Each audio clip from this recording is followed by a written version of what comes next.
Hi everyone, I'm Wafalango and welcome you all in Grammar in Detail. If you are new and not subscribe the channel, so please subscribe the channel and press the bell icon to get some more videos about grammar. Today we have got the ditransitive of render from active voice into passive voice. Render means to provide, to give, that is known as render, and second and third form is rendered. It's a regular verb.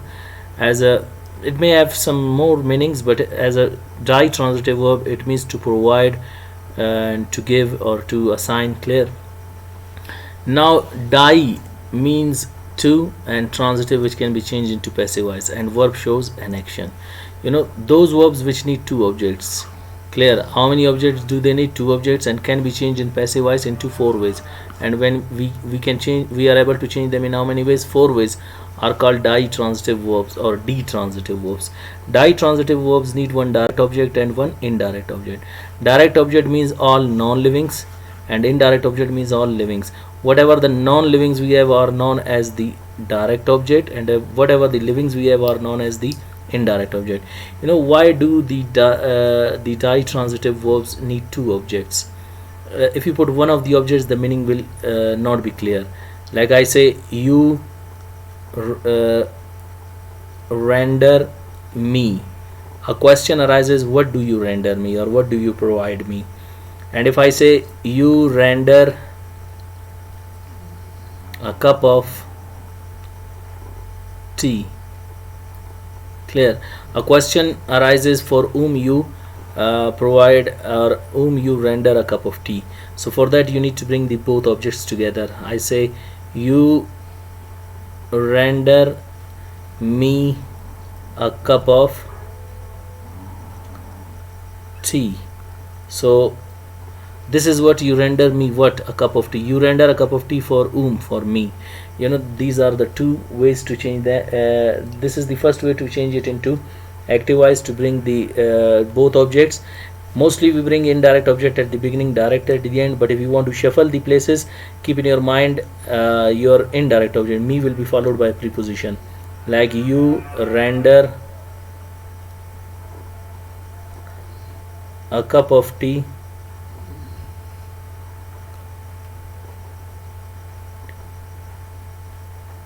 for me.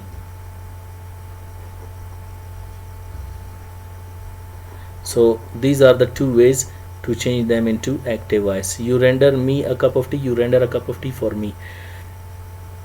Next we have got the sentences, how we are going to change it from active voice into passive voice. And today we will be changing the render from active voice into passive voice with our modal auxiliary verb can.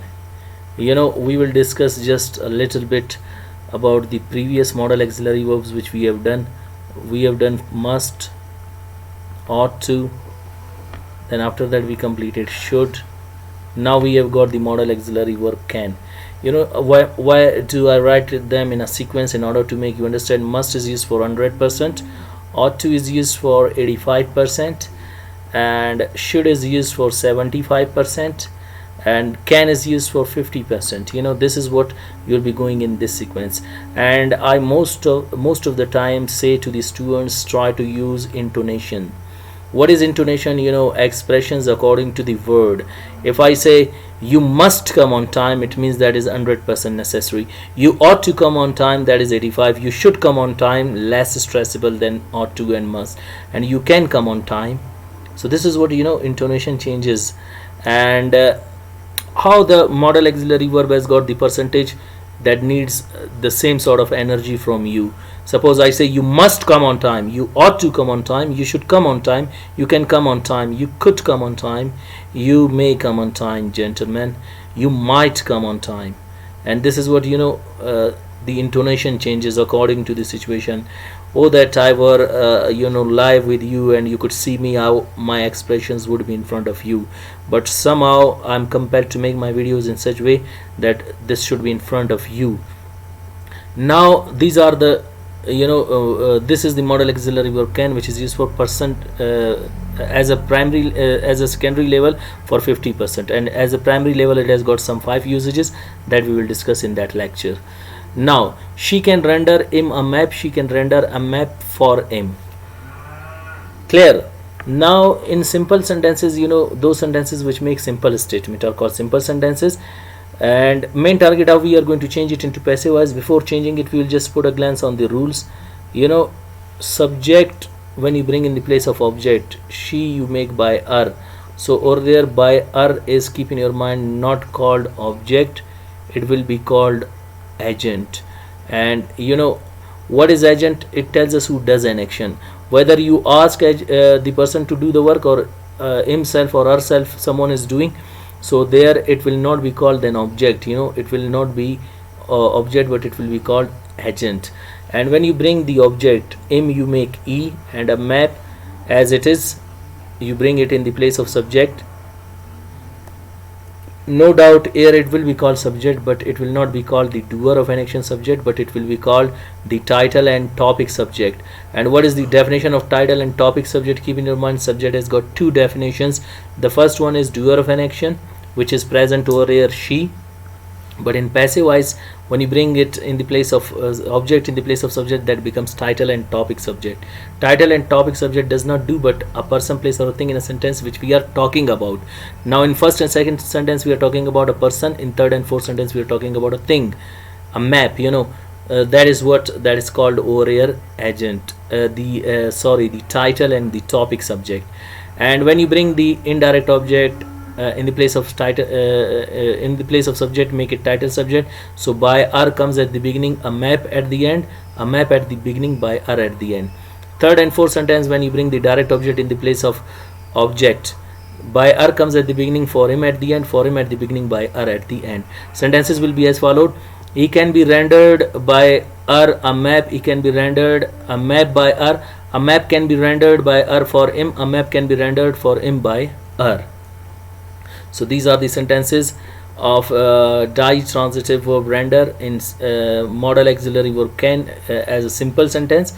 Next we have got the negative sentences, those sentences in which we deny the statement, refuse the statement, reject the statement are called negative sentences. She cannot render him a map, she cannot render a map for him.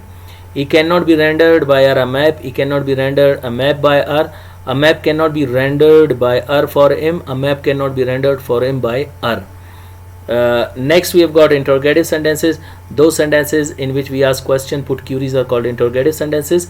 Can she render him a map, can she render a map for him? Can he be rendered by her a map, can he be rendered a map by her? Can a map be rendered by her for him, can a map be rendered for him by her? Next we have got the formal sentences, those sentences in which we ask question, deny the statement, we ask them in a formal way, polite way, respectful way. We use it with our elders, seniors, and to whom you are not close with. We will be using with them formal sentences, and their complete name is negative interrogative formal sentences. Can she not render him a map, can she not render a map for him?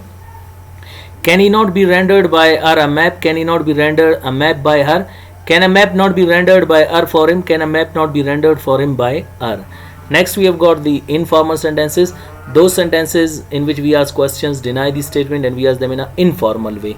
In an informal way, we use it with our friends, juniors, youngers, and whom you are close with. And cannot short form is can't. Can't she render him a map? Can't she render a map for him? Can't he not be rendered by her a map? Can't he be rendered a map by her? Can't a map be rendered by her for him? And can't a map be rendered for him by her? So these are the sentences of ditransitive verb render in modal auxiliary verb can. Hope you got today's lecture. Wish you best of luck. See you next time with next lecture. Goodbye.